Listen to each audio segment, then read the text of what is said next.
जो बिना time pass किए हम सीधे सीधे सवाल को हल करते हैं, आपका समय बर्बाद ना हो, है ना। मध्यिका हम पढ़ने वाले हैं अभी हम सम वाला, जिसमें आंकड़े जो है सम संख्या होती है। चलिए देखते हैं प्रश्न। हमारे पास दिया गया है 25, 23, 45, 40 और 48, 42, 38 और 32।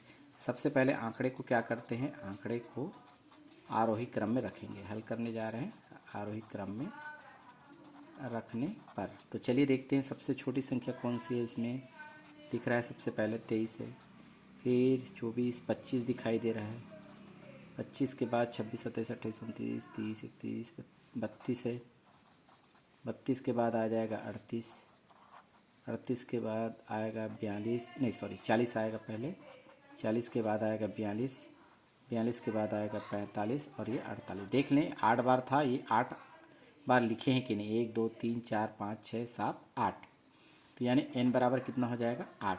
तो आपको क्या करना है, मध्यिका ज्ञात करना है। चूँकि 8 क्या है, सम संख्या है और सम संख्या का फार्मूला आपको पता होना चाहिए, है ना। तो यहाँ पर हमारे पास हो जाएगा 1/2, ब्रैकेट में आएगा n/2 वापस, फिर प्लस लिखते हैं n/2 कोष्टक में 1, n/2 + 1 वापस। ये इस तरह से फार्मूला होता है। तो इसको कंटिन्यू आगे प्रोसेस करें। 1/2 तो लिखना ही है कोष्टक में, n की जगह आपको लिखना है 8/2। सॉरी लाइट गोल हो गया। चलिए फिर भी पढ़ाई जारी रखते हैं। n है ना, n की जगह 8/2 वापस लिखें यहाँ पर, फिर प्लस, इसमें भी सेम n की जगह क्या लिखेंगे 8/2 + 1 वापस। ठीक है, यहाँ पर लगातार प्रोसेस करते जाएं, 1/2 रहेगा ही। इसे आप काटेंगे, 2 एकम 2, 2 चौक 8, यानी चौथा पद आएगा। आँख बंद करके लिख दीजिए, चौथा है तो ये पाँचवा होगा, है ना। इसे काटेंगे 4 होगा, 4 में जोड़ेंगे तो कितना होगा 5, यानी पाँचवा पद। अब आपको चौथा और पाँचवा पद का मान यहाँ पे रखना है कोष्टक में। यहाँ पर चौथा पद, यहाँ पर पाँचवा पद, दोनों को जोड़ेंगे तो यहाँ पर देखेंगे नए आंकड़े जो लिखे हैं 1 2 3 4। चौथा पद क्या है 38 है और पाँचवा पद क्या है आपके पास 40 है। दोनों को जोड़ें, यहाँ पर हल करेंगे तो 1/2, दोनों को जोड़ेंगे तो क्या होगा 0 8 8 होगा, 4 और 3 कितना होगा 7, 78 होगा यहाँ पर। इसे हम थोड़ा सा और सरल बनाते हैं, देखिए यहाँ पर, हाँ, यानी कि इसको MD बराबर कंटिन्यू लिखेंगे 1/2 गुना के रूप में लिख सकते हैं 78 को, यानी 78/2 ही है। 78, 2 से 78 को भाग देना है तो कट जाएगा। तो इसमें चाहे तो आप रफ कार्य कर सकते हैं 2 से 78 के लिए, यदि कोई आपको दिक्कत है तो 2 तिया 6, 3 बार में जाएगा, एक बचेगा, 8 कॉपी करेंगे तो 2 निया 18। इस तरह से 39 प्राप्त हो रहा है। तो यहाँ पर आप लिखेंगे MD बराबर 39। ये आपको क्या होगा, उत्तर होगा, ये आंसर होगा। ठीक है, चलिए इसी प्रकार हम दूसरा प्रश्न देखते हैं। वैसे तो लाइट गोल हो गया, फिर भी लाइट आ गई। चलिए देखते हैं अगला प्रश्न, इस तरह से हम कैसे बनाएंगे। पुनः इसी प्रकार से हम एक और प्रश्न लिए ताकि आप अभ्यास कर सकें। सबसे पहले हम आंकड़े को आरोही क्रम में रखेंगे, जैसे कि हम पहले प्रश्न को बनाए थे, क्रम में रखने पर।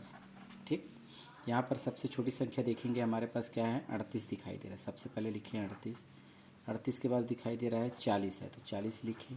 40 के बाद आ रहा है, सॉरी एक 40 आएगा तीसरे नंबर पर, चौथे पर आएगा 42, उसके बाद 43 नहीं है, 44 दिखाई दे रहा है यहाँ पर देखो, फिर 45 है, फिर 46 है और 46 के बाद दिखाई दे रहा है 48। देखिए ये 8 बार लिखा है, 1 2 3 4 5 6 7 8, ये इसे भी हमने 8 बार लिखा है, यानी n के बराबर 8। और 8 कौन सी संख्या है, सम संख्या। तो अभी आपको बताया गया था मध्यिका का सूत्र जब सम संख्या में दिया गया हो। तो इस तरह से 1/2 लिखें, ब्रैकेट में लिखेंगे n/2 वापस। सवाल हल करना बहुत ही सरल है, ध्यान से देखिए। दूसरा है n/2 + 1 वापस। ये आपका फार्मूला है, फार्मूला याद होनी चाहिए। इस तरह से MD बराबर 1/2 कोष्टक में n का मान रखेंगे 8/2 वापस, फिर यहाँ पर भी रखेंगे n की जगह 8/2 धन 1 वापस, कोष्टक बंद। आगे हम 1/2, इसे आप काटेंगे तो कौन सा पद आएगा, चौथा पद, 4 बार में कट जाएगा। यहाँ पर 2 एकम 2, 2 चौक 8, 4 अवे कितना होगा 5। तो यहाँ पर मैंने बताया था चौथा होगा तो पाँचवा, यदि पाँचवा रहता तो छठवा लिखते। तो चौथा के बाद क्या लिख देंगे यहाँ पर, पाँचवा पद। ठीक है, आगे हम देखें 1/2, चौथा पद का मान यहाँ से देखेंगे 1 2 3 4, चौथा पद कितना है 42, यहाँ पर लिखें। और पाँचवा पद कितना है 44, तो यहाँ पर लिखें 44। दोनों का हम योग करें 1/2, दोनों का योग करेंगे 4 2 6 और 4 4 8, तो 86 आएगा। यानी आप क्या करेंगे, इसको हम 86/2 भी लिख सकते हैं, 2 से भाग देना है, 2 एकम 2, 2 चौक 8, 2 तिया 6, यानी कि आपके पास मध्यिका बराबर क्या आ गया, यहाँ पर उत्तर आ गया 43। तो इस तरह से हम आंसर बता सकते हैं। तो 2 ही प्रश्न यदि आप अभ्यास करते हैं तो आप मध्यिका के आने वाले प्रश्न को भी हम आसानी से आप अध्ययन कर सकते हैं, हल कर सकते हैं।